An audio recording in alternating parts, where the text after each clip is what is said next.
히스기야를 얘기할 때 히스기야의 특징이 있습니다. 유다 왕 3대 왕 선한 왕 속에 들어가 있다는 거죠. 히스기야, 여호사밧, 그다음에 요시야. 히스기야 아버지 아하스는 하나님을 배신한 왕입니다. 우상을 두어 제사를 지냈고 궁궐과 전 국토의 온갖 우상을 창궐하게 만든 인물입니다. 아하스 왕은 죽은 후에 왕의 묘실에 묻힐 수 없었습니다. 그런데 그의 아들 히스기야는 하나님을 철저히 신봉합니다. 열왕기하 18장 5절 보시면 이렇게 표현합니다. 히스기야가 이스라엘 하나님 여호와를 의지하였는데 그의 전후 유다 여러 왕 중에 그러한 자가 없었다, 이렇게 표현합니다. 하나님을 그렇게 섬긴 사람이 없었는데 비결이 뭘까요? 어머니입니다. 히스기야의 어머니는 경건한 제사장 스가랴의 딸입니다. 아들만큼은 경건하게 키우고자 철저히 신앙교육으로 무장시켰던 믿음의 어머니입니다. 히스기야가 왕으로 등극하게 되니까 전국의 모든 우상을 척결하고 그다음에 구원의 영광을 나타내는 유월절을 회복시켰고 국가적인 신앙부흥 운동을 펼쳐나갑니다. 이 왕이 선정을 펼치니까 여호와께서 하나님 영광을 드러내고 하나님의 진실하게 섬기니까 백성들이 기뻐하는 축복의 축제가 열립니다.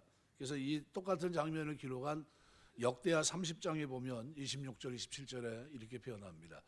예루살렘에 큰 기쁨이 있었으니 이스라엘 왕 다윗의 아들 솔로몬 때로부터 이러한 기쁨이 예루살렘에 없었더라.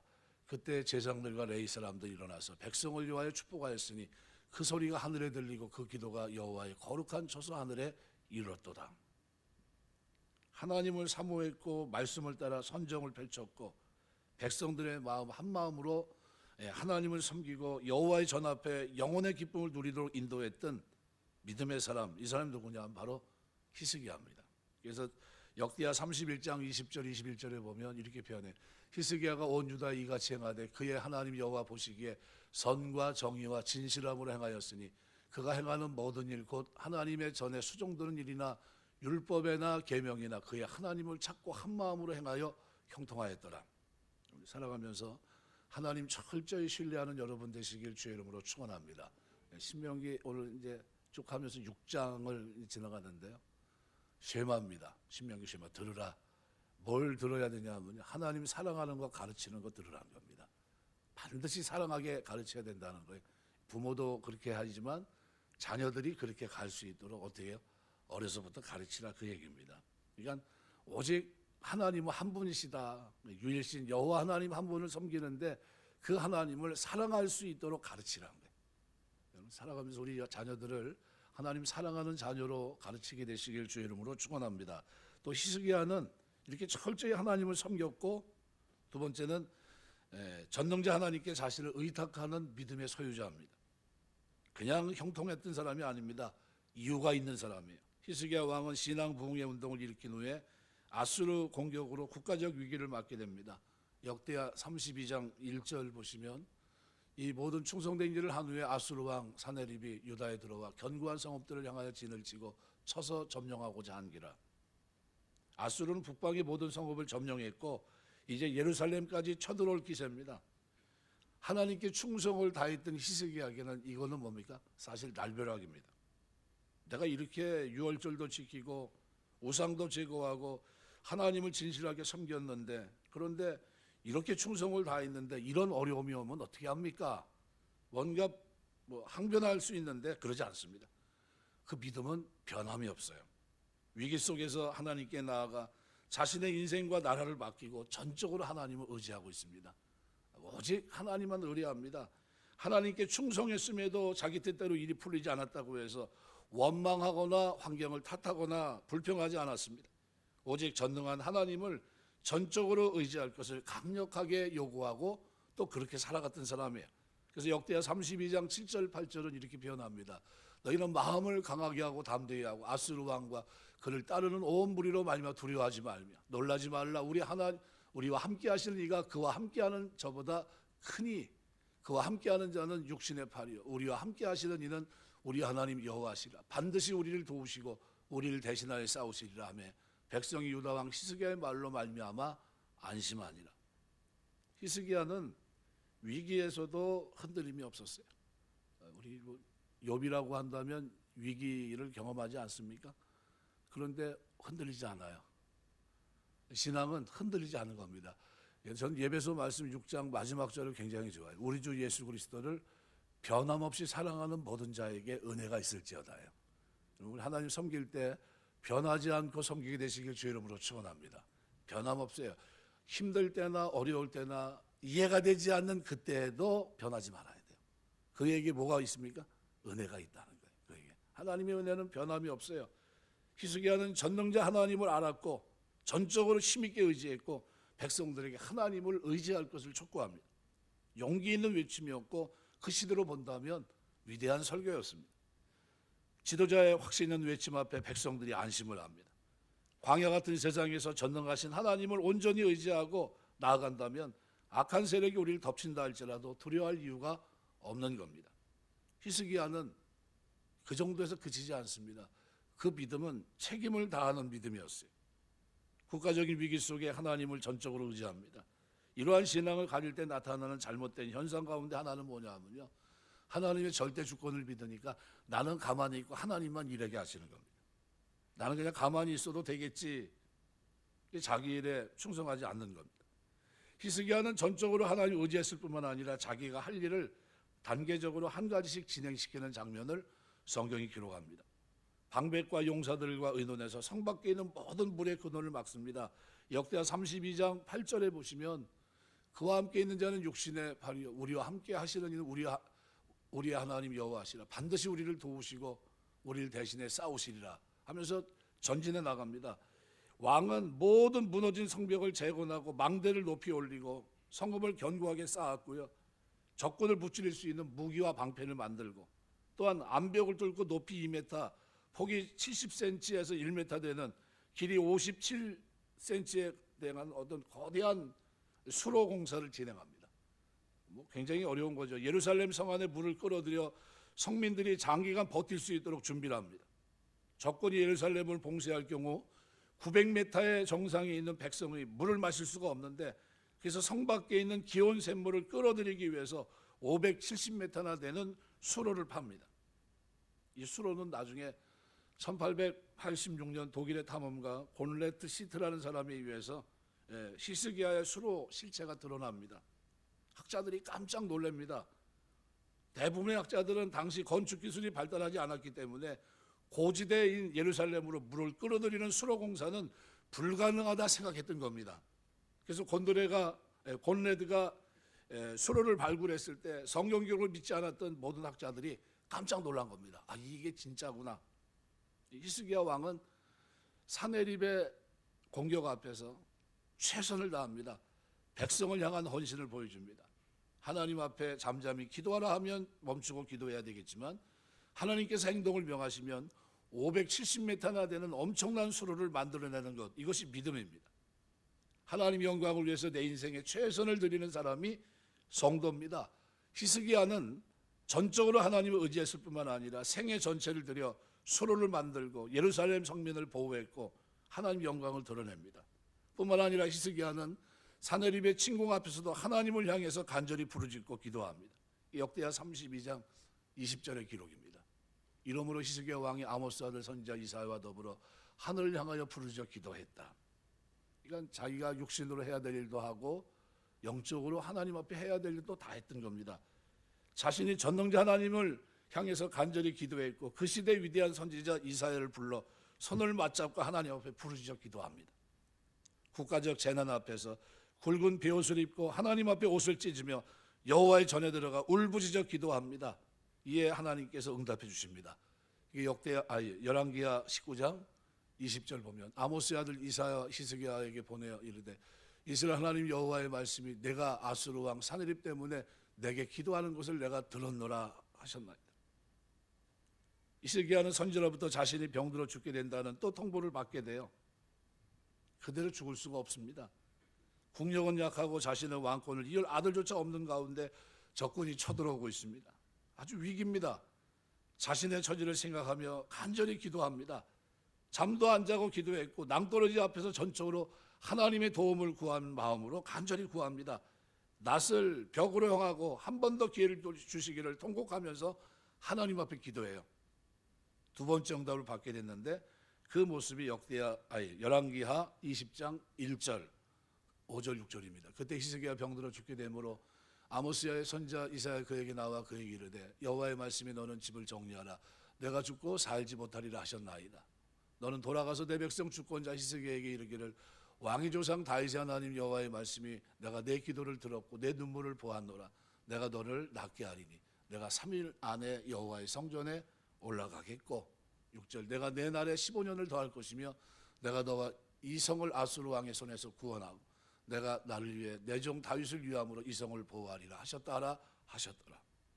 그날 밤 주님은 그의 기도를 들으셨고 히스기야 생명을 15년 연장하셨고요. 그리고 전쟁에 개입하셔서 대규모의 아수르 군대를 모두 시체로 만듭니다. 결국 도주하던 아수르 왕이 죽으면서 전쟁이 끝나요. 제가 오늘 이 말씀을 드리는 것은 인생은 누구에게나 위기가 있습니다. 전도서 9장 12절 보시면 분명히 사람은 자기의 시기를 알지 못하나니 물고기들이 재난의 그물에 걸리고 그죠? 새들이 올무에 걸린 같이 인생도 재앙의 날이 그들에게 호련히 임하면 거기에 걸리느니라. 브라이언 트레이시라는 사람이 위기의식을 가지고 사는 사람들은 전체 인구의 2%밖에 없다고 얘기합니다. 그 2%는 역사를 움직이는 창조적 소수고 그들의 공통의식은 위기의식이 있다는 겁니다. 우리가 살아가면서 늘 깨어있게 되시길 주의 이름으로 축원합니다. 왜냐하면 위기는 언제 닥칠지 몰라요. 히스기야 왕은 인생에서 위기를 여러 번 만납니다. 위대한 점은 그때마다 위기를 기도의 기회로 삼았다는 거예요. 하나님에 대한 신뢰가 변하지 않았다는 겁니다. 그의 삶이 흔들리지 않았다는 거예요. 시종일관 거룩한 삶이었습니다. 병들어 죽게 됩니다. 열왕기하 20장 1절에 보면 인간이 죽을 병에 걸리면 무력해져요. 죽음에 항구할 사람이 어디 있겠습니까? 그런데 더욱 고통스러운 것은 하나님이 친히 선자 이사야를 통해서 죽음을 선포했다는 사실이에요. 굉장히 가슴 아프죠. 이렇게 죽음에 직면하게 되면 제일 중요한 것이 뭔지를 알게 됩니다. 뭐가 중요합니까? 바로 생명이에요. 생명만큼 중요한 것이 없습니다.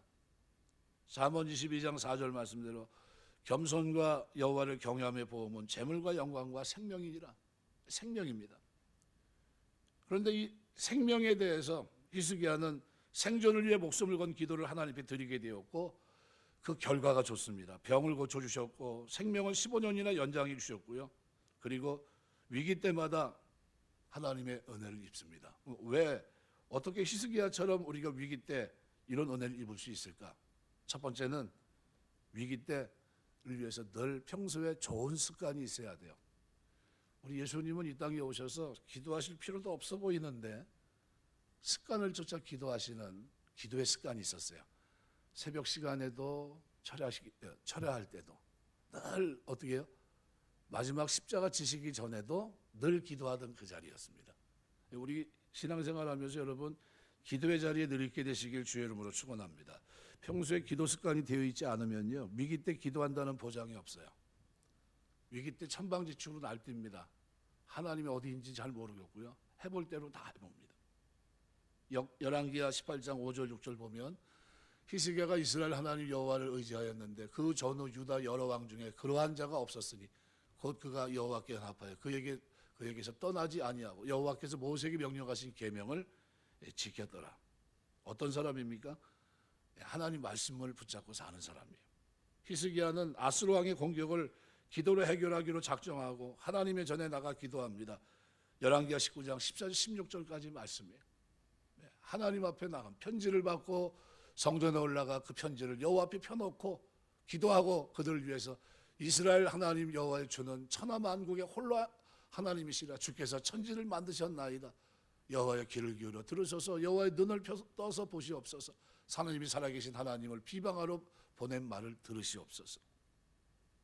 사자의 손에서 편지를 받고 여호와의 전에 올라가 편지를 여호와 앞에 펴놓고 기도하고 그룹들 위에 계신 이스라엘 하나님 여호와 저는 천하 만국의 홀로 하나님이십니다. 주께서 천지를 조성하셨습니다. 여호와여 귀를 기울여 들으소서. 눈을 떠 보시옵소서. 사내림이 사신 하나님을 회방으로 보낸 말을 들으시옵소서. 평소에 하나님 의지하고 하나님께 기도하는 습관을 갖게 되시길 주의 이름으로 축원합니다. 기도는 특별히 하는 게 아니에요. 날마다 매 순간 하는 겁니다. 수시로 하는 거예요. 수시로 계속 성령 안에서 무시로 기도하는 겁니다. 계속 이게 기도가 필요하겠다 싶으면 그 자리에서 하는 거예요. 걸어가면서도 하면서 계속 해고요. 그게 한번 우리가 뭐 사람들이 그러잖아요. 나는 이게 도대체 이 문제는 해결해야 돼. 그러면요, 그걸 마음속에 지우지 마셔야 됩니다. 움직이면서 계속 하나님 마음속으로부터 부르짖어야 돼요. 하나님, 이 문제는 해결해 주셔야 됩니다. 이거 해결할 때까지는 제 마음에 평안이 없습니다. 그리고 하나님 도와주실 줄 믿습니다. 매달리셔야 돼요. 평소에 하나님 의지하고 하나님께 기도하는 습관, 이 습관이 여러분에 있게 되시길 주의 이름으로 축원합니다. 누가복음 22장 39절에서부터 41절에 보면 예수께서 나가서 습관을 따라 감난산에 가시매 제자들도 따라갔더라. 그곳에 이르러 그들에게 이르되 유혹에 빠지지 않도록 기도하라 하시고 그들을 떠나 돌 던질 만큼 가서 무릎을 꿇고 기도하여. 저 장면에서 늘 마음에 와닿는 게 뭐냐면요, 바리새인들은 서서 기도하는데 예수님은 무릎 꿇고 기도하셨습니다. 제자들을 데리고 앞에서 본을 보이신 겁니다. 습관을 쫓아 기도하셨는데 어떻게 기도하셨다고요? 무릎 꿇고 기도하셨어요. 전에는 이 교회가 이렇게 의자가 없었어요. 바닥입니다. 마룻바닥이었어요. 그래서 무릎 꿇고 기도했습니다.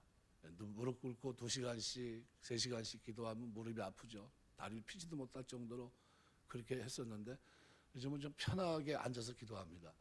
그래도 기도하는 습관이 여러분에게 세워져야 돼요. 기도하는 여러분 되시길 주의 이름으로 축원합니다. 예수님도 이 땅에 오셔서 습관을 쫓아 무릎을 꿇고 기도하셨다고 한다면 오늘 우리는 그죠? 그 은혜로 구원받은 하나님의 사람들 아닙니까? 최선을 다해서 우리가 하나님을 기도하셔야 돼요. 시편 18편 6절 보시면 내가 환난 중에 여호와께 아뢰며 나의 하나님께 부르짖었더니 그가 그의 성소에서 내 소리를 들으시며 그의 앞에 나의 부르짖음이 그의 귀에 들렸도다. 부르짖는 기도를 드리고 있습니다. 시편 30편 2절 보시면 이렇게 표현합니다. 여호와 내 하나님이 내가 주께 부르짖음에 나를 고치셨나이다.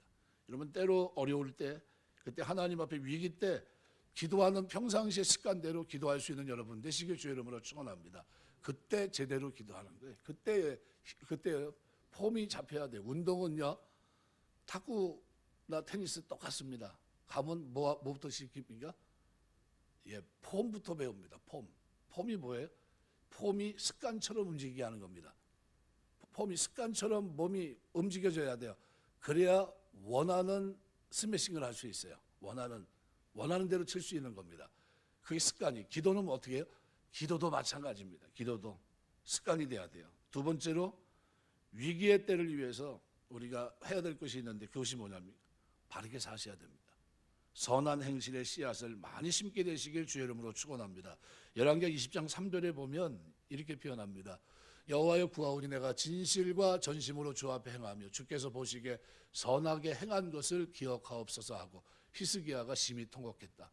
뭐 어떻게 살아간 걸 얘기한 겁니까? 진실과 전심으로 주 앞에 행하며 주께서 보시기에 선하게 행한 것을 기억하고 내가 어떻게 살았는지 보십시오.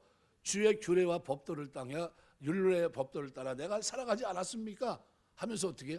그 하나님 앞에 엎드려 심히 통곡했다고 기록합니다. 요한일서 3장 21절 22절은 이렇게 말해요. 사랑하는 자들아 만일 우리 마음이 우리를 책망할 것이 없으면 하나님 앞에 담대함을 얻고 무엇인지 구하는 바를 그에게 받나니 이는 우리가 그의 계명을 지키고 그 앞에 기뻐하는 것을 행함이라. 의롭고 복음 안에 기쁘게 사시길 주의 이름으로 축원합니다. 평상시의 삶이 위기 때 뭐예요? 하나님의 은혜를 입게 합니다. 그래서 누가 우리 때 눈을 뜨는 소경들이 뭐라고 얘기합니까? 경건한 자의 기도를 들으신 줄 아나이다. 이렇게. 경건한 자가 누굽니까? 예배자예요. 율세배에 하나님을 잘 섬기는 사람들이에요. 이 사람들은 어떻게 해요? 위기 때 하나님이 건져주십니다. 고넬료 가정이 이방인으로 가장 먼저 복을 받고 성령 역사를 체험한 이유를 사도행전 10장 1절 2절은 이렇게 표현합니다. 사도행전 1장 2절 비록 이방인이었지만 온 집으로 더불어 하나님을 경외하고 백성을 많이 구제했고 항상 하나님께 기도했다. 이렇게 표현해요. 그 삶에 뭐가 있었습니까? 온 집으로 하나님을 경외하고 백성을 많이 구제하고 항상 하나님께 기도하는 사람이었다. 평상시에 어떤 선한 행실의 씨앗을 많이 심었던 사람이에요. 살면서 선한 일에 열심히 있는 친백성으로 이 땅을 살아내게 되시길 주의 이름으로 축원합니다. 위기의 때 이것이 뭐예요? 나에게 심어놓은 자양분입니다. 이 열매가 맺게끔 되어 있어요. 하나님이 도와주게 되어 있습니다. 말씀대로 살아갔기 때문에. 세 번째로 위기의 때를 만나면 그때는 어떻게 해야 됩니까? 강청하는 기도를 드려야 돼요. 그때는 하나님 앞에 매달려야 됩니다. 열왕기하 20장 2절 3절 이렇게 히스기야가 낫을 벽으로 향하고 여호와께 기도하여 이르되 여호와여 구하오니 내가 진실과 전심을 향하여 주 앞에 행하고 주의 보시기에 선하게 것을 기워 히스기야가 심히 통곡했다. 5절 보십시오. 너는 돌아가 내 백성 주권자 히스기야 이르기를 왕의 주상 다윗의 하나님 여호와의 말씀이 내가 내 기도를 들었고 내 눈물을 보았노라. 내가 너를 낫게 하리니 내가 3일 만에 여호와의 성전에 올라가겠다. 기도와 눈물을 받다. 이사야 38장 14절 보면 이렇게 보면 나는 제비같이 학같이 지저귀며 비둘기같이 슬피 울며 내 눈이 쇠하도록 악마나이다. 여호와여 내가 압제를 받사오니 나의 충보가 되옵소서. 히스기야는 하나님 앞에 제비처럼 학처럼 지저귀며 기도했고 비둘기처럼 슬피 울며 기도했습니다. 그죠? 이 문제가 해결돼야 된다는 거예요. 이런 확신에 찬 히스기야의 기도에 대해서 이사야 38장 20절은 이렇게 표현합니다. 여호와께서 나를 구원하시니 우리가 종신토록 여호와 전에 수금으로 나의 노래를 노래하리이다. 시편 39편 12절 여호와여 나의 기도를 들으시며 나의 부르짖음에 귀를 기울이소서. 내가 눈물 흘릴 때 잠잠하지 마옵소서. 대전하는 주께 객이 되고 거류자가 됨이 나의 모든 열조 같습니다 하면서 기도하고 있습니다. 말씀을 맺겠습니다. 한나가 마음이 괴로워 여호와께 기도하고 통곡합니다. 하나님 기도를 들으십니다. 시편 51편 17절 보면 상하고 통회하는 마음을 주께서 멸시치 않으십니다. 시편 6편 6절은 말합니다. 내가 탄식함으로 곰핍하며 밤마다 눈물로 내 침상을 띄우며 내 요를 적신하이다. 죄는 졌지만 하나님 앞에 용서를 구하며 하나님 앞에 간절히 기도할 때 하나님이 그 기도를 들으십니다. 위기 때는요 부르짖는 기도를 하는 겁니다. 그래서 시편 이번 주 주일은 57편 말씀을 가지고 이제 묵상을 하려고 하는데요. 하나님이 다윗이 말 그대로 이렇게 저렇게 다 해봅니다. 자기가 쓸 수 있는 옵션은 다 써봐요. 자기가 쓴 마지막 수단이 뭡니까? 망명입니다. 망명. 저 사울의 칼을 피해서 내가 저 블레셋 땅으로 가면 나를 알아보지도 못할 것이고 그곳은 나에게 편안한 자리가 되지 않겠느냐. 그런데 구사일생으로 거기서 빠져나와요. 그리고 다시 사울의 추격을 받게 됩니다. 3,000명의 군사가 쫓아다녀요. 그래서 이제 굴에 사무엘상인가의 말씀에 보면 22장 24장에 보면 이제 굴에 이제 쫓아다니게 되는데 그 어려움 속에서 하나님 앞에 기도했던 그 기도가 그 내용입니다. 첫 번째 뭘 구합니까? 하나님 은혜를 베풀어 주옵소서. 은혜를 베풀어 주옵소서. 기도해요. 왜요? 지금은 방법이 없다는 거예요. 그리고 그가 은혜를 베풀어 달라고 하면서 누구에 피합니까? 내가 주께 피하되 내가 주의 날개 그늘 아래 내가 피하나이다 이렇게 얘기합니다. 피했다는 거예요. 근데 하나는 완료형이고 하나는 미완료형입니다. 무슨 얘기입니까? 이미 하나님 나는 지금 피했지만 앞으로도 똑같은 상황이 만일 전개된다면 앞으로도 똑같이 피하겠습니다. 이런 얘기예요. 그리고 난 다음에 그가 하나님 앞에 한 일이 뭐냐 하면 부르짖어 기도합니다. 부르짖어 기도하는데 기도하는 내용의 그의 확신이 너무나도 아름답습니다. 잊혀지지 않는 그런 구절이 아닌가 생각이 됩니다. 그래서 시편 57편에 보시면은 2절에 이렇게 표현합니다. 내가 지존하신 하나님께 부르짖으며 나를 위해 모든 것을 이루시는 하나님께로다. 하나님께 기도하는데 나를 위해 모든 것을 이루시는 하나님. 지존하신 하나님 누굽니까? 왕 중의 왕이신 여호와를 얘기하는 거예요. 그 하나님께 자기가 지금 어떻게 해요? 부르짖는데 그 하나님은 뭐예요? 나를 위해 모든 것을 이루시는 하나님이라는 거예요. 전능하신 분이라는 겁니다. 그리고 그 하나님께 부르짖고 있어요. 말씀 맺겠습니다. 우리 신앙생활 하면서 내가 이렇게 저렇게 다 해봤어요. 그리고 위기예요. 방법이 없어요. 그런데 창조적인 2%의 소수는 그때 하나님께 피합니다. 하나님께 부르짖고요. 하나님께 은혜를 구합니다. 그리고 하나님 앞에 은혜를 구하는 그 믿음 안에는, 기도 속에는, 부르짖는 기도 속에는 뭐가 있어요? 나의 기도를, 나를 생각해 주시는 하나님이 이루신다는 확신이 있어요. 우리 신앙생활 하면서 이것이 여러분의 좋은 습관이 되시길 주의 이름으로 축원합니다. 기도 습관은 그래서 너무나 중요한 겁니다. 위기에서 승리하는 비결이고요. 그 비결을 위해서 우리는 평상시 어떻게 살아갑니까? 거룩한 백성으로 살아갑니다. 하나님 말씀을 쫓아 경건하게 살아갑니다. 그리고 위기의 순간 우리는 원망하지 않습니다. 그것 때문에 주저앉지 않아요. 그것 때문에 하나님을 향해서 배도하지 않습니다. 그 위기의 상황, 그때 하나님 앞에 부르짖어 기도할 때 그때 하나님은 나에게 뭐요? 은혜를 주실 분이고요. 내 피난처가 되시는 분이고 그분은 나를 위해 기도를 들어주시는 분이에요. 그 하나님이 우리가 섬기는 하나님입니다. 크신 하나님이에요. 그래서 시편 57편은 그 하나님을 노래합니다. 그 하나님을 노래하는 거예요. 그래서 5절, 11절을 보시면 그 크신 하나님을 노래하는 장면이 나와요. 살아가면서 하나님 앞에 기도하면서 승리하는 여러분 되시길 주의 이름으로 축원합니다. 부르짖을 땐 부르짖어야 돼요. 하나님 앞에 매달리셔야 됩니다. 옵션이 다 없어요. 누가 날 도와줄 사람도 없고 나를 쳐다보지도 않고 관심도 없어요. 그때는 뭐 해야 돼요? 엎드려야 돼요.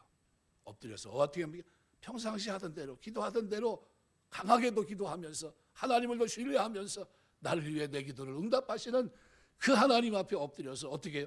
부르짖어야 돼요. 그때 하나님께서 우리의 삶을 붙들어 주시고 은혜 베풀어 주실 줄 믿습니다.